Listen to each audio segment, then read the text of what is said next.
우리는요 올 한 해를 시작하며 이산지를 내게 주옵소서라는 표어를 가지고 기치를 내걸고 달려왔습니다. 그런데 벌써 6월이 되었습니다. 세월이 참 빠르다는 것을 새삼 느끼게 됩니다. 저는 6개월이 되는 시점에서 다시 한번 우리 교회의 표어를 상기해 보고자 합니다. 그 이유는 우리 교회가 나아갈 방향을 잃어버리지 않고 잘 나가고 있는지 돌아보기 위해서입니다. 과연 이산지를 내게 주옵소서라고 할 만큼 믿음이 바로 세워져 가고 있는가를 돌아보자라고 하는 것이죠. 미국의 유명한 경영학자 짐 콜린스는요, 자신의 책 좋은 기업을 넘어 위대한 기업으로 해서 이렇게 말을 합니다. 위대함의 가장 큰 적은 좋음이다. 그런데 이 말을 잘 보면 이해가 되지 않는 부분이 있습니다. 우리들은 보통 위대함의 적이라고 하면 약함이나 자금, 또 부족함이나 악함 같은 것을 생각을 하죠. 왜냐하면 그런 것들이 있으면 위대해질 수 없기 때문입니다. 또한 좋음이라고 하면 위대함으로 나아가는데 반드시 필요한 과정 중에 하나로서 꼭 있어야 하는 것으로 볼 수 있습니다. 그런데 저자는 좋음이 오히려 위대함의 가장 큰 적이 된다라고 말하고 있는 것입니다.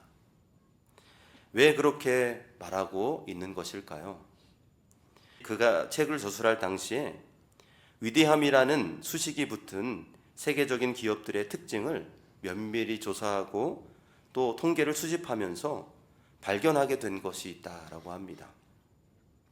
그것은 자신에게 문제가 있다고 생각되는 사람만이 현재 자신의 상태에 대해 고민할 수 있고 그 고민의 깊이가 깊을수록 더 큰 도약이 가능하다라는 것을 발견했다라고 하는 것이죠. 그러니까 자신의 문제를 자각하고 깊게 고민한 기업들만이 큰 도약을 하게 되었고 위대하게 될 수 있었다라고 하는 말입니다. 그런 의미에서 이 좋음이 위대함의 적이 되는 것이죠.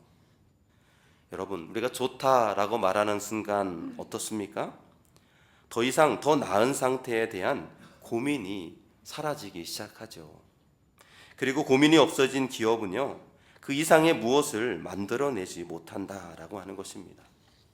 결국 그 기업은 더 이상의 획기적인 변화를 찾아볼 수 없게 되어 점점 쇠퇴하는 일 외에는 기대할 수가 없게 되는 것입니다. 저는 이 이야기를 보면서 우리 교회를 생각해 보게 되었습니다.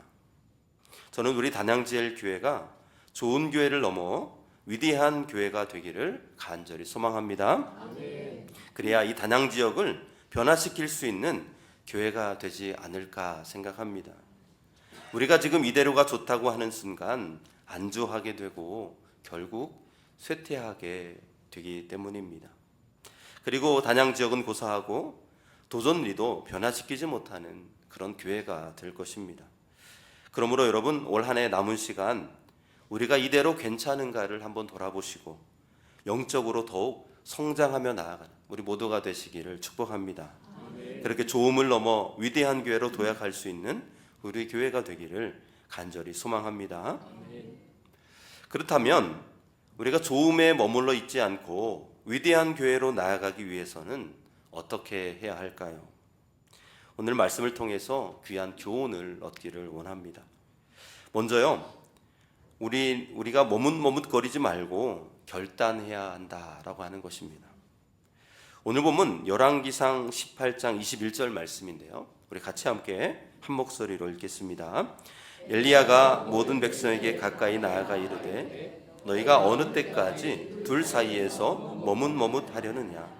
여호와가 만일 하나님이면 그를 따르고 바알이 만일 하나님이면 그를 따를지니라 하니 백성이 말 한마디도 대답하지 아니하는지라. 아멘. 이 말씀은요, 우리가 잘 아는 갈멜산 전투의 이야기입니다. 엘리야와 바알의 선지자 450명과 싸우는 전투를 말하는 것이죠. 3년 6개월 전이었습니다. 하나님께서 엘리야를 통해 우상을 숭배하는 이스라엘 백성들에게 3년 6개월 동안 비가 내리지 않을 것이다 라고 가뭄을 예언하게 됩니다. 그리고 이스라엘은 가뭄 가운데 큰 어려움을 겪게 되죠. 그런데 그 당시 왕이었던 아합은요, 자신이 범한 죄악을 생각하지는 않고 그동안 비가 내리지 않아 어려움을 당하게 된 것이 이것을 예언한 엘리야 때문이다 라고 그렇게 여기고 있었습니다. 그래서 아합 왕은요, 엘리야를 만나면 내가 이 엘리야를 가만두지 않겠다, 내가 내 권력으로 처단해 버리겠다 라고 벼르고 있었습니다. 이렇게 비가 오지 않은 지 3년 6개월이 되었을 때 하나님께서 엘리야를 전면에 내세우시게 되죠. 그리고 아합 왕을 만나게 하십니다. 아합 왕은 화를 내면서 이 엘리야를 잡아 죽이려고 했습니다. 그러나 그때 엘리야는 담대하게 아합 왕에게 제안을 하나 하게 되죠.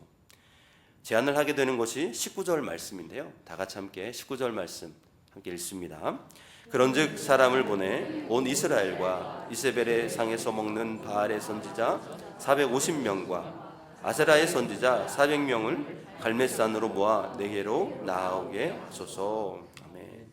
엘리야는요, 온 이스라엘과 바알과 아세라 선지자들과 함께 갈멜산에서 대결해 보자 라고 하였습니다. 아합 왕은 엘리야를 당장이라도 죽이고 싶었지만 이런 제안을 무시하면 비겁할 것 같아서 그대로 하기로 승낙합니다. 아마도 엘리야는 한 명이고 자신의 편인 바알 선지자는 많으니까 아마 무엇을 하든지 승산이 있을 것이다 라고 생각했던 것 같습니다. 이제 엘리야는요, 왕과 모든 백성을 갈멜산 위에 모아놓고 바알 선지자 450명이 둘러선 자리에서 외치게 됩니다.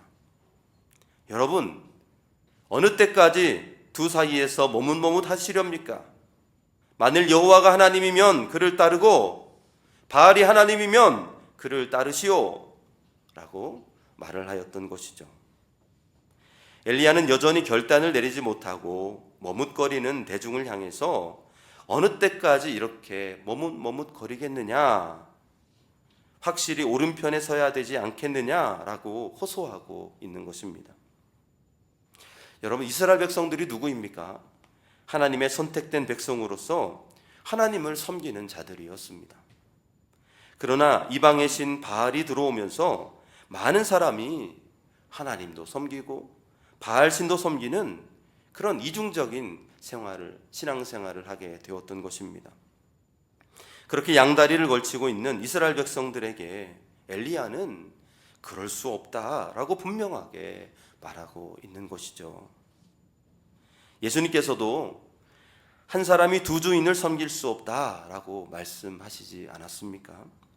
사도 바울이 고린도 교회에 편지한 것을 보아도요, 의와 불법이 어찌 함께하며 빛과 어두움이 어찌 사귀며 그리스도와 벨리알이 어찌 조화가 되며 믿는 자와 믿지 않는 자가 어찌 상관하며 하나님의 성전과 우상이 어찌 일치가 되리요 라고 말씀했습니다.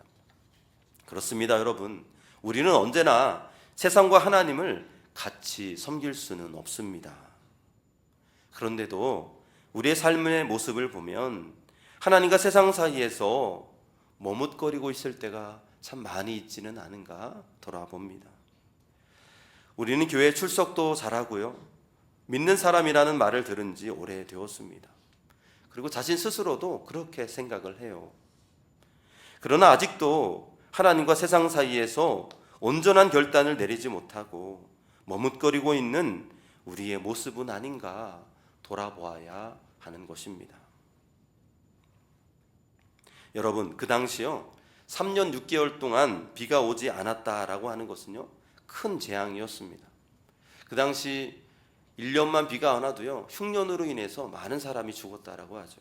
3년 6개월 동안 비가 안 왔다라고 하면 아마도 그들에게 큰 재앙이었을 거예요. 성경에 보니까요 이 가축들이 마실 물이 없어서 죽어가고 있다라고 그런 표현을 하고 있습니다. 여러분, 이스라엘 백성들이 얼마나 고통스러웠을까요? 이것이 분명 하나님의 경고였고 징계라는 것을 그들은 눈치챘을 것입니다. 그런데도 여전히 아직도 결단을 내리지 못하고 머뭇머뭇거리고 있었다라고 하는 것입니다. 여러분, 우리의 삶도 이것은 마찬가지예요. 하나님께서 우리를 회개케 하시기 위해서 직접 혹은 간접적으로 징계를 하십니다. 그리고 알아들을 만큼 여러 가지 모양으로 경고도 하시죠. 이런 경고가 있음에도 불구하고 우리는 여전히 하나님과 세상 사이에서 머뭇거리고 있을 때가 많다라고 하는 것입니다. 여러분에게 혹시 이런 머뭇거림이 있지는 않으십니까? 그렇다면 이 시간 확실한 결단을 하시는 여러분들 되시기를 간절히 바랍니다. 주님께서 여러분에게 여러 가지 모양의 경고로 신호를 보내실 수도 있어요. 그때 빨리 알아채시고 하나님께로 돌아서십시오. 그리고 우리 인생의 주인은 주님이시라는 것을 인정하고 그분만을 의지하겠다라고 결단하시는 우리 모두가 되시기를 주님의 이름으로 축복합니다. 분명 그 결단을 통해서 우리 교회가 조음을 넘어 위대한 교회로 나아가는 단초가 될 줄로 믿습니다. 두 번째로요, 조음을 넘어 위대한 교회가 되기 위해서는 기도를 통해 일하시는 하나님을 바라보아야 합니다. 엘리야는요, 이스라엘 백성들에게 머뭇거리지 말고 하나님만을 섬기라 라고 말한 다음에 바알 선지자들과 대결을 하게 됩니다. 대결 방식은 단순했습니다. 나무로 높게 쌓은 단을 만들고요, 그 위에 제물을 둔 다음에 모든 백성이 보는 앞에서 어느 신이 불을 내려 그 제단을 사르는지 대결해보자 라고 하는 것이었습니다. 아합은요, 그것을 좋게 여겼어요. 그래, 한번 해보자. 그래서 갈멜산에서 그 대결이 진행이 되게 됩니다. 바알의 450명 제사장들은 바알에게 불을 내려달라고 소리질러 기도하게 됩니다. 그런데도 하늘에서 반응이 없었죠.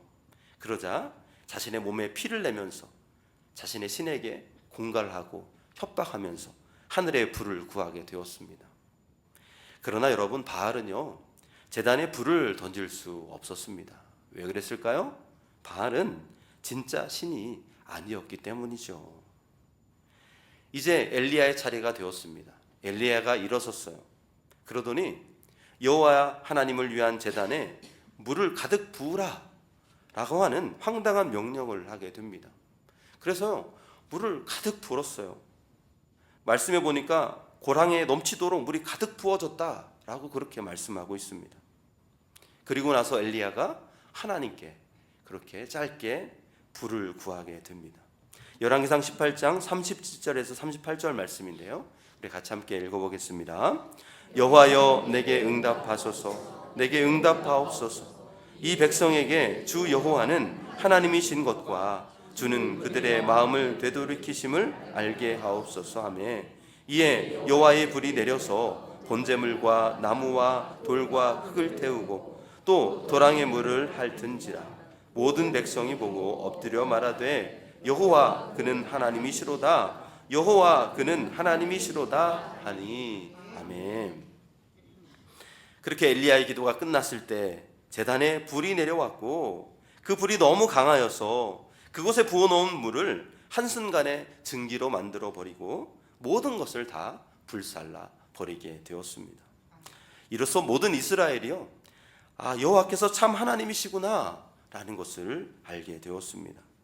그리고 엘리야는 이번 기회에 바알의 제사장들을 모두 기손시내로 끌고 가서 그들을 다 죽여버리게 되죠. 온 백성이 함께 이 일에 동참했고 바알 앞에 무릎을 꿇었던 이스라엘은 이제 하나님의 품으로 돌아오게 되었습니다. 그런데 여러분, 우리는 여기서 이 엘리야가 이상한 행동을 하는 것을 발견하게 됩니다. 열왕기상 18장 41절에서 42절인데요, 우리 함께 한 번 더 읽습니다. 엘리야가 아합에게 이르되 올라가서 먹고 마시소서. 큰 비소리가 있나이다. 아합이 먹고 마시러 올라가니라. 엘리야가 갈멜산 꼭대기로 올라가서 땅에 꿇어 엎드려 그의 얼굴을 무릎 사이에 넣고. 아멘. 먼저 엘리야는요, 큰 비의 소리를 들었습니다. 하늘은 여전히 구름 한 점 없는 맑디 맑은 상태였습니다. 어디에도 구름 한 조각 걸려있지 않았어요. 비가 올 기미도 없었습니다. 선선한 바람이 불거나 습한 기운이 느껴지지도 않았습니다. 그런데 엘리야가 아합에게 큰 빗소리가 있나이다 라고 말하고 있는 것입니다. 여러분, 맑디 맑은 하늘에 큰 비의 소리라니요. 엘리야가 어떻게 큰 비의 소리를 들은 것일까요? 사실 이것은요, 하나님을 아는 지식에서 나오는 자명하고도 필연적인 유추라고 할 수 있습니다. 3년 6개월간 비를 내리시지 않은 이유가 무엇이었죠? 바로 이스라엘의 우상 숭배 때문이었죠. 그런데 방금 그 갈멜산 대교를 통해서 모든 우상 숭배의 중심에 있던 바알의 제사장들이 다 제거되게 되었습니다. 그리고 지금 모든 이스라엘이 여호와가 참 하나님임을 찬양하고 있지 않습니까? 하나님이 이 땅에 비를 멈추신 이유가 이제는 없어지게 된 것입니다. 그렇다면 이제 남은 것이 무엇입니까? 비를 내려 이 땅을 적시는 일입니다. 척박하고 갈라진 땅을 적셔줄 큰 비가 오는 것이죠. 이런 큰 비만이 3년 6개월 동안 비가 오지 않아 갈라진 땅을 적실 수 있기에 엘리야는 큰 비의 소리를 들었다라고 말씀하고 있는 것이죠. 하나님의 큰 빗소리를 들은 엘리야는요, 이제 산꼭대기로 올라가게 됩니다. 그리고 그 위에서 무릎과 무릎 사이에 머리를 묻고 비를 내려달라라고 기도하고 있어요. 여러분, 분명 빗소리를 들었다 그렇게 확신하고 있습니다. 하나님께서 분명히 비를 내려주실 것이라 확신하고 있어요. 그러나 그는 하나님이 부으시는 비의 역사가 막상 이 땅의 현실 가운데 임하려면 무언가 더 필요한 것이 있음을 알았다라고 하는 것입니다. 그것은 바로 그 빗소리를 들은 사람의 기도라고 하는 것이죠. 바로 자신의 기도가 필요하다는 것을 엘리야는 알았던 것입니다. 그는 방금 전 엄청난 영적인 전쟁에 승리했습니다. 그 당시 이스라엘에서 활동하는 바알 선지자 450명과의 영적인 대결을 마쳤습니다. 갈멜산 꼭대기에서 이 전투를 치렀고 여호와 하나님의 영광과 승리가 온전히 드러났습니다. 결과적으로 바알 선지자 450명을 그 민족 가운데 제거하는 것까지 해냈습니다. 이 정도의 성공을 이뤘다면 이제 조금은 쉬어도 되지 않았을까요? 사람들에게 얼마 정도의 환호성을 들어도 괜찮지 않았을까요? 사람들과 더불어 새롭게 세워질 하나님 중심의 국가를 세우는 작업에 들어가도 되었을 것입니다. 성전을 정화하고 제사장과 레위인들을 불러 모으는 실제적인 일을 시작할 수도 있었습니다. 그런데 엘리야는 그렇게 하지 않았습니다. 대신 어떻게 했어요? 갈멜산 꼭대기로 올라가게 되었어요. 그러더니 그곳에서 무릎과 무릎 사이에 머리를 넣고 기도하기 시작하였습니다. 엘리야는 자신이 방금 들은 큰 비의 소리가 소리에서 끝나는 것이 아니라 눈에 보이는 것으로 나타나게 해달라 라고 그렇게 기도하고 있는 것입니다. 3년 반이나 되는 가뭄으로 인해 척박해질 대로 척박해진 대지가 하나님의 은혜의 비로 충만하게 젖어들기를 원하고 있는 것이죠. 다시금 이 갈라진 땅 위에 또 마른 강이 생명의 강물로 넘치기를 기도하고 있는 것입니다. 오늘 본문에는요, 이 엘리야가 기도하는 모습을 세세하게 기록하고 있는 것을 보게 됩니다. 여러분, 왜 엘리야가 기도하는 모습을 그렇게 세세하게 표현하고 기록하고 있을까요? 그 모습에서 하나님의 큰 비를 구하는 자의 태도가 어떤 것인지를 보여주고 있기 때문입니다. 우선 사람들과 떨어진 산꼭대기로 갔죠. 그리고 머리를 무릎과 무릎 사이에 놓고 아무것도 보지 않고 외부의 소리가 들리지 않도록 하고는 오직 하나님 한 분께만 집중하며 기도하고 있는 것입니다. 그는 고개를 들지 않았어요. 엘리야는 이 일이 이루어지기까지 고개조차 들 수 없다는 듯이 사환을 시켜서 하늘의 구름을 확인하게 됩니다. 이런 엘리야의 기도의 태도는 그가 지금 어떤 마음으로 그 기도에 임하는지를 보여주고 있습니다. 그는 너무나 간절하게 하늘의 비를 구하고 있는 것입니다. 여러분, 엘리야는 빗소리를 들었어요. 비가 올 것을 확신합니다. 그런데 이렇게 간절하게 기도하고는 이유가 무엇일까요? 하나님은 혼자 일하시는 것보다 기도를 통해 우리 인간과 더불어 일하는 것을 좋아하시는 분이시죠. 지금 하나님은 척박한 대지에 큰 비를 내려주시려고 준비를 하고 계십니다. 그리고 엘리야의 기도가 쌓이기를 위해 기다리고 계신 것이었습니다. 그리고 기도의 대접에 기도가 차서 넘칠 때에 그때 하나님께서 큰 비를 보내주시는 것입니다. 큰 비의 소리는요, 그 빗소리가 눈에 보이는 것이 되게 해달라고 기도하는 사람들의 머리를 파묻고 하는 기도를 통해서 실제로 비가 되는 줄로 믿습니다. 전에 좋은 교회 일대 담임 목사님이었던 한영재 목사님의 일화가 있습니다. 그분이 교회를 개척하고 복명동에 성전을 새로 짓게 되었습니다. 성전을 새로 짓고요, 봉헌 예배를 드리는 날 주일 오전 예배를 드리고 목양실에 왔는데 그렇게 눈물이 나셨답니다. 그래서 점심도 먹지 못하고 서너 시간을 그렇게 계속해서 정말 엉엉 우셨대요. 얼마나 울었는지 그 눈물만 담아도 아마 물컵으로 한 컵은 좋게 될 거라고 그렇게 말을 하셨습니다. 그렇게 울다 보니까 이제 봉헌 예배 드리는 시간인 오후 3시가 다 됐더라고 합니다. 그러면서 그때 이 목사님이 고백을 하세요. 하나님의 교회가 봉헌되기 위해서는 아직 기도의 눈물이 더 필요했던 것 같다고. 그렇게 기도의 눈물이 다 채워지고 나서 하나님께서 그제야 봉헌을 허락하셨다. 그렇게 고백을 하셨습니다. 여러분, 엘리야는 큰 비가 올 것을 확신했습니다. 그러나 그 큰 비가 실제가 되기 위해서는 기도의 눈물이 더 필요하다는 것을 알았던 것이죠. 그래서 산꼭대기로 올라가서 간절하게 하나님께 기도로 울부짖게 되었던 것입니다. 며칠 전에 청주 월드비전에서 손님이 찾아왔습니다. 월드비전을 위해 헌신하는 장로님과 또 그 일하시는 팀장님들이 오게 되었어요. 근데 그 장로님이 제 목양실에 와서 하시는 말씀이 교회가 전보다 더 밝아졌어요. 분위기가 달라졌어요. 더 좋아졌어요. 그렇게 말씀을 하시는 거예요. 사실 그분이 오셨을 때는요, 선거일이었습니다. 그래서 우리 지역 아동센터에 아이들도 없었고 좀 교회가 황한 그런 상태였습니다. 그래서 약간 의아해했죠. 장로님이 듣기 좋으라고 하시는 말씀인가 그런 생각이 들었습니다. 그런데 그 장로님은 원래 그런 이야기를 잘 못하시는 분이거든요. 그래서 우리 교회 분위기가 진짜 밝아지긴 밝아졌나 보다 라는 생각이 들었습니다. 그리고 지난 주일이었어요.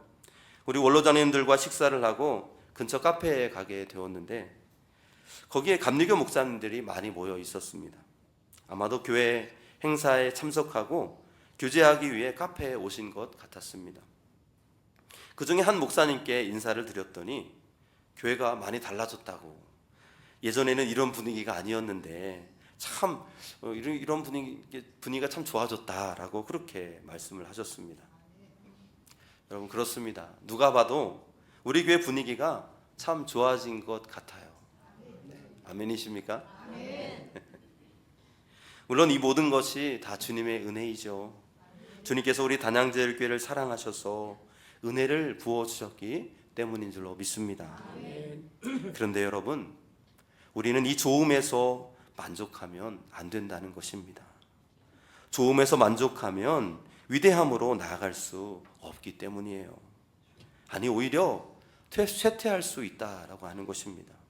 그러므로 여러분, 이 시간 우리가 하나님과 세상에서 머뭇거리고 있었다면 다시 하나님만 섬기기로 결단하며 나아가는 우리 성도님들 되시기를 간절히 소망합니다. 아멘. 그리고 큰 빗소리를 들었지만 그 비가 실제가 되도록 간절히 기도한 엘리야와 같이 우리 교회에 또 분위기가 좋고 밝다는 곳에서 이제 그것이 실제가 되어 부흥하는 교회가 되도록 간절히 기도하는 우리 성도님들이 되시기를 간절히 축복합니다. 이제 기도의 양을 채워야 돼요. 기도의 양을 채울 때가 되었습니다. 여러분들 우리 다 같이 함께 그렇게 우리 교회 부흥을 위해서 놀라운 하나님의 역사로 이 지역의 많은 영혼들이 구원받기를 위해서 기도에 힘쓰는 우리 단양제일교회가 되기를 주님의 이름으로 간절히 축복합니다. 그렇게 조음을 넘어 위대한 교회로 나아가서 이 지역을 복음으로 변화시키는 일에 귀하게 쓰임받는 복된 교회가 되기를 주님의 이름으로 간절히 축복합니다. 우리 시간에 다 찬양하고 기도했으면 좋겠어요. 비준비하시니라고 하는 찬양 다 아시죠? 이 찬양이 아마 이 갈멜산 전투를 배경으로 해서 만들어낸 찬양 같습니다. 여기 보니까 그가 구름으로 하늘을 덮으시며 땅을 위하여 비준비하시니, 이런 문구가 표현이 나옵니다. 여러분, 오늘 우리 주님께서 우리 단양 지역에 이 단양제일교회를 부흥시키시려고 준비하고 계신 줄로 믿습니다. 그 은혜의 비를 가득 부어주시려고 지금 준비하고 계세요. 그런데 아직 우리 기도의 양이 차지 않았어요. 우리 더 기도합시다. 우리가 머뭇거리는 것이 있었습니까? 다시 결단하십시오. 그리고 주님 앞에 하나님, 기도의 양을 채우겠습니다. 기도하며 나아가는 우리 모두가 되시기, 결단하며 나아가는 우리 모두가 되시기를 간절히 소망합니다.